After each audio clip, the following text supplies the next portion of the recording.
We're here at the house of Jason Strawn. He's the guy who's built a train in his basement. Let's see.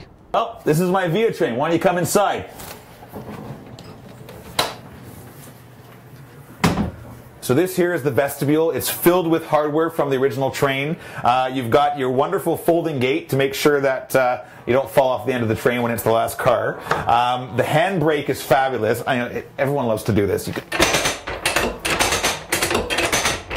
Okay, now the train won't go anywhere. Of course, it wasn't going anywhere to begin with, but now it definitely won't go anywhere. And if you look around, there's almost 300 rivets here. And all of these rivets were actually little plastic buttons that I glued on one at a time. So they took absolutely forever.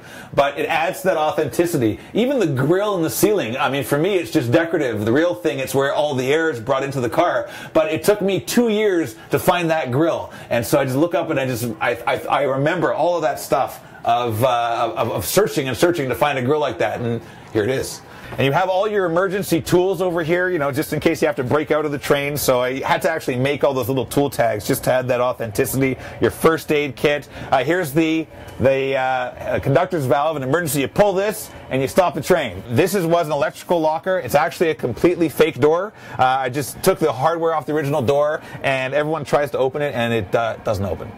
And then you have the luggage rack over here, along with I printed out some reproduction Via ticket folders and tickets from 1980, along with the reproduction litter bags, because you have to have that little bit of authenticity. Having a 2012, 2013 litter bag in your 1980 coach just isn't going to work. This is original, that late 70s Mac tag, and this is the stuff that I built myself. So you can see it's a pretty close match. It's not 100% identical, but it's a pretty close match. This was from a company called DC Fix in Germany. They sent me a whole bunch of rolls of this stuff, and it's just fabulous. Up here is the light for the generator and the air conditioning. I just have them lit all the time because it's a neat little feature. And even little details like the coat hooks. You know, there is a coat right now on one of the coat hooks, and it's a great forged detail, again from 1954 when this car was built.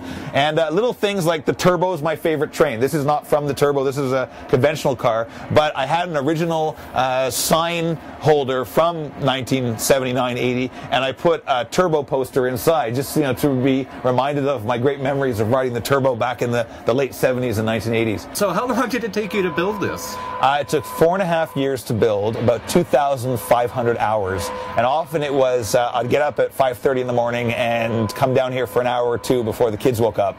It was great. Once I had the sound system installed, I'd be installing rivets in the vestibule while listening to George Harrison and Wings and Elton John, because getting in the groove was sort of into the 1970s, while I was doing it. And how much did this cost you? Over the 4.5 years, I think the total cost about $10,000, so about $200 a month. The actual cost was actually more when you think about that. I paid for the car, but the original train car, was being scrapped. I got it for virtually nothing, and then I was able to sell what was left for more than I paid for it, and that covered my cost of moving all the parts back here, because it was in Moncton, right? So the net cost ended up being zero. So yeah, about $10,000 over this. It's not too bad, especially you think about how much it costs to renovate a basement, eh? So what do you say to people who want to have a train in their basement? Well, number one, you got to be completely nuts, and number two, you got to have a wife who is a saint. So this basement Via Rail coach was built in the 50s. It's now modeled in the 90s, and everything is authentic from the rugs to the chairs. For the Toronto Sun, I'm Kevin Connor.